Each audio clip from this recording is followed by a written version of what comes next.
우정과 사랑, 많은 감동적인 장면으로 인기를 이어가고 있는 도쿄 리벤저스. 하지만 한편으론 배신, 흑화한 인물도 다수 등장합니다. 이번 영상에서는 타케미치의 적대 세력, 배신자, 범죄 행위 이 세 가지를 조건으로 어둠에 물든 인물을 알아보려고 합니다.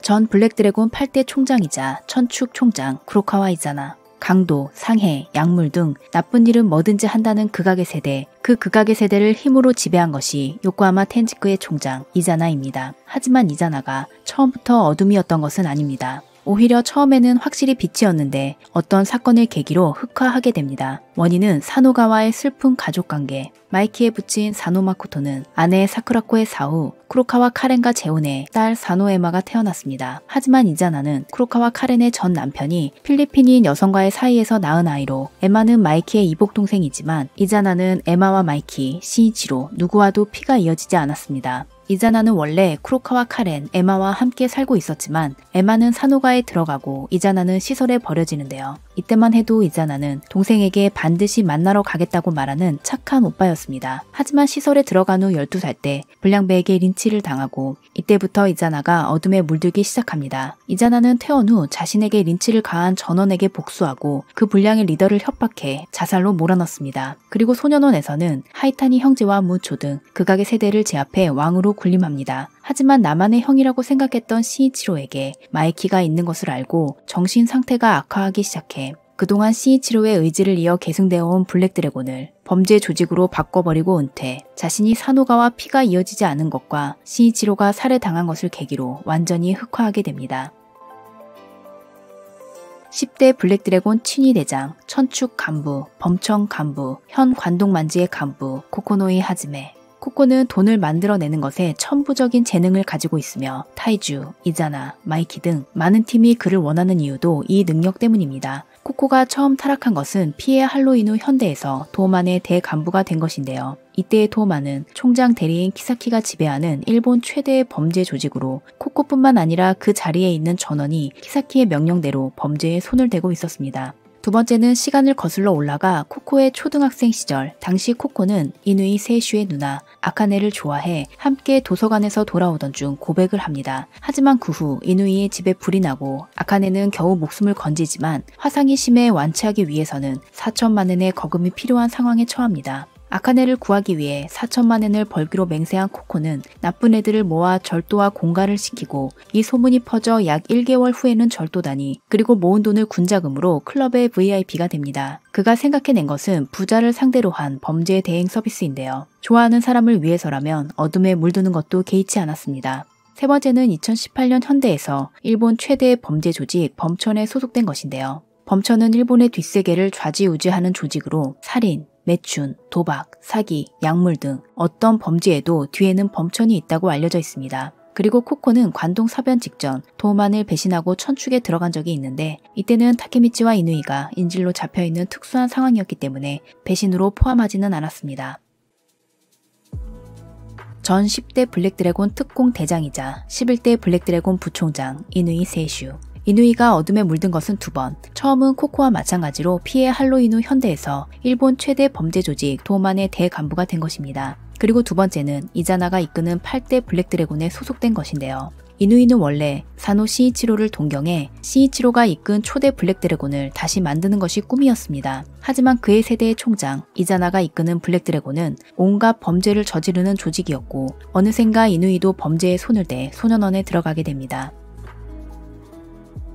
메비우스의 총장 대리, 바랄라 초대 부총장, 도쿄 만지의 6번대 대장, 천축 간부인 한마 슈지, 흑막인 키사키와 함께 행동하며 타케미치와 도우만을 계속 방해하는 인물인데요. 한마는 흑화라기보다 처음부터 어둠이었습니다. 키사키가 자기 편으로 끌어들이기 전 가부키초의 사신으로 불렸을 당시에도 이미 악이었고 키사키와 함께하며 더 거대한 악으로 성장합니다. 키사키의 죽음을 보고 눈물을 흘리거나 그의 묘를 찾아가는 장면이 있는데 그가 어떤 마음으로 그런 행동을 한 것인지는 아직 나오지 않았지만 저는 순수 악이야말로 한마의 매력인 것 같습니다. 스토리의 흑막, 키사키 테타.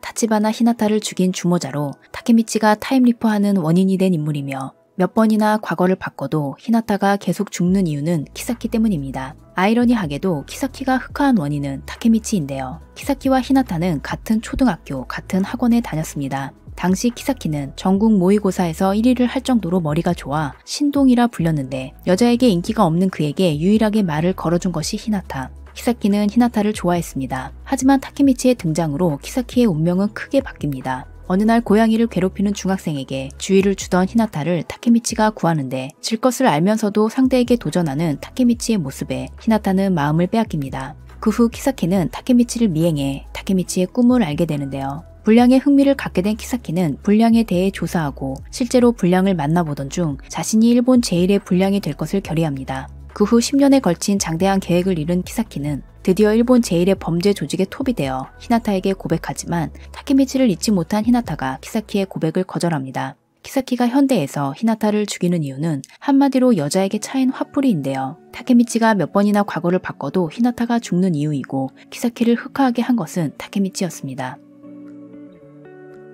도만 5번대 대장, 천축 창설 멤버 무토 야스히로, 통칭 무초. 도만 대장 중에서 가장 싸움이 강해 총장의 합의 없이도 배신자를 처벌하는 특무를 맡고 있습니다. 무초가 처음 타락한 것은 피해 할로윈 후 현대에서 일본 최대의 범죄 조직 도만의 대간부가 된 것이고 두 번째는 관동 사변 직전 도만을 배신한 것입니다. 무초는 쇼와 60이 극악의 세대로 이자나의 부하라는 것을 숨기고 도만에 들어갔습니다. 이자나가 이끄는 천축이 도만의 선전포고를 함과 동시에 배신, 거기에 타케미치와 이누이를 때리고 인질로 잡아 도만 1번대에 있던 코코노이를 천축으로 데리고 가버립니다.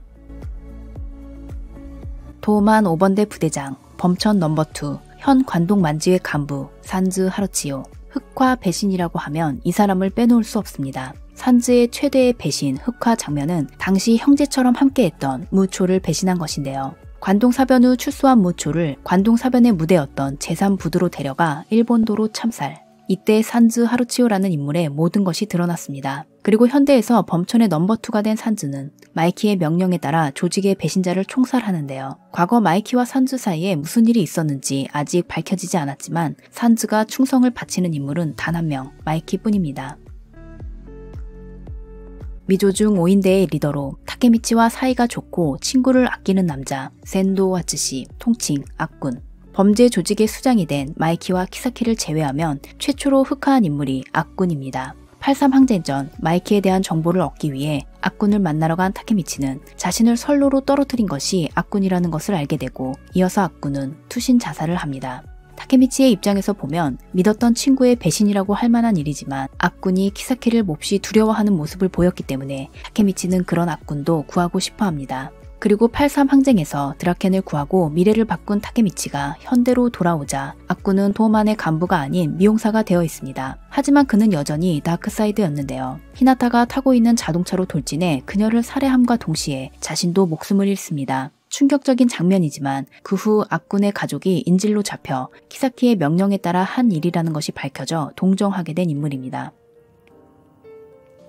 도만 창설 멤버, 특공대장, 마이키의 형을 죽인 사건을 계기로 흑화하는 인물입니다. 사건이 일어난 것은 2003년 8월 13일, 마이키의 생일에 바이크를 선물하고 싶었던 카즈토라는 바이크를 훔치기로 결심, 바지와 함께 바이크숍에 침입합니다. 바이크를 밖으로 옮기려 할 때 점주가 나타나고 들킨 것에 초조해진 카즈토라는 배후에서 점주의 머리를 쳐서 죽입니다. 그 점주가 바로 마이키의 형, 사노 시이치로. 시이치로를 죽인 카즈토라는 소년원에 들어가는데요. 하지만 카즈토라는 시이치로를 죽이고서도 죄의식을 느끼지 못하고 도리어 마이키 탓에 이렇게 되었다고 생각하며 마이키를 원망합니다. 카즈토라가 이런 비뚤어진 사고방식을 갖게 된 것은 그의 불우한 어린 시절의 원인이 있습니다. 카즈토라의 아빠는 가정폭력범으로 아빠를 두려워한 엄마는 아빠 편 아니면 엄마 편, 내 편 아니면 적분이라는 사고방식을 어린 카즈토라에게 심어주었고 어릴 때의 비뚤어진 성격은 중학생이 되어도 그대로여서 카즈토라는 같은 편 아니면 적으로밖에 사람을 판단하지 못합니다.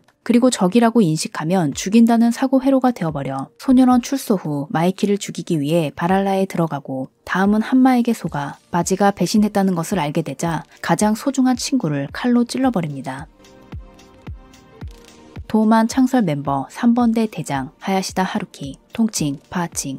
도우만 집회에 처음 참석한 타케미치를 갑자기 발로 차는 등 거친 캐릭터로 보이지만 한편으로는 친구를 소중히 여기는 면도 있습니다. 그런 파하칭이 처음 범죄를 저지른 건 83 항쟁전. 사건의 발단은 파하칭의 친구가 메비우스에게 폭행, 강간, 납치, 갈취를 당하고 그 복수를 위해 도우만은 메비우스와 항쟁을 결의합니다. 메비우스의 총장 오사나이의 급습으로 파하칭은 복싱 경험자 오사나이에게 당해 쓰러지지만 마이키가 1초 만에 오사나이를 쓰러뜨리며 도우만의 승리로 끝나나 했더니 갑자기 파하칭이 오사나이를 나이프로 찌르고 소년원에 들어갑니다. 두 번째는 피해 할로 이누 현대에서 거대한 악이 된 도우만의 대간부가 된 것인데요. 다른 도우만 간부와 마찬가지로 파하칭도 키사키의 명령대로 범죄에 손을 댄 것으로 보입니다. 3번대 부대장 하야시 료헤, 통칭 폐양. 대장인 파하칭을 보좌하며 친구 때문에 도우만을 배신하는 인물입니다. 83 항쟁전 파하칭이 오사나이를 찌르고 체포되자 돈을 써서라도 파하칭을 구하고 싶은 마이키파, 파하칭의 결심을 우선시하는 드라켄파, 도우만이 둘로 나뉩니다. 파하칭을 구하려고 하지 않는 드라켄에게 화가 난 폐양은 키사키의 부추김에 넘어가 도우만을 배신하고 메비우스에 붙습니다. 도쿄 만지회 초대 총장 사노만지로. 흑화한 횟수는 작중 최고로 마이키는 모든 현대에서 흑화한 유일한 인물입니다. 그 중에서도 마이키의 하이라이트는 3개. 첫 번째는 크리스마스 결전 후 검은 충동이 폭발한 마이키. 자신의 폭주를 막아주기 바랐던 타케미치가 도우만을 떠나자 현대에서 마이키는 전 도우만 간부를 모두 살해했습니다. 두 번째는 범천 마이키. 관동 사변 후 현대로 돌아온 타케미치에게는 행복한 미래가 기다리고 있었지만 단 한 명 마이키만이 불행했습니다. 일본 최대의 범죄 조직 범천의 톱으로 군림하는 마이키는 타케미치를 만나 죽일 생각으로 총을 쐈습니다. 세 번째는 관동 만지의 총장 마이키. 삼천 전쟁에서 드라켄의 죽음으로 검은 충동이 폭발한 마이키는 테라노사우스를 때려 죽이고 타케미치는 마이키에게 맞아 3일 동안 혼수 상태에 빠집니다. 이때의 마이키는 검은 충동 완성형이라 불리는데 지금까지의 검은 충동과는 달리 타케미치를 한 번도 이름으로 부르지 않았습니다. 참고로 이번 영상에서는 다루지 않았지만 현대에서 범죄 조직이 된 도우만의 대간부인 가하타 나호야, 범천에 소속된 각초, 하이타니 형제, 모치즈키, 아카시 등도 이미 범죄에 물들어 있을 것으로 보입니다. 그럼 저는 다음 영상으로 돌아오겠습니다. 구독과 좋아요는 큰 힘이 됩니다. 영상을 시청해주셔서 감사합니다.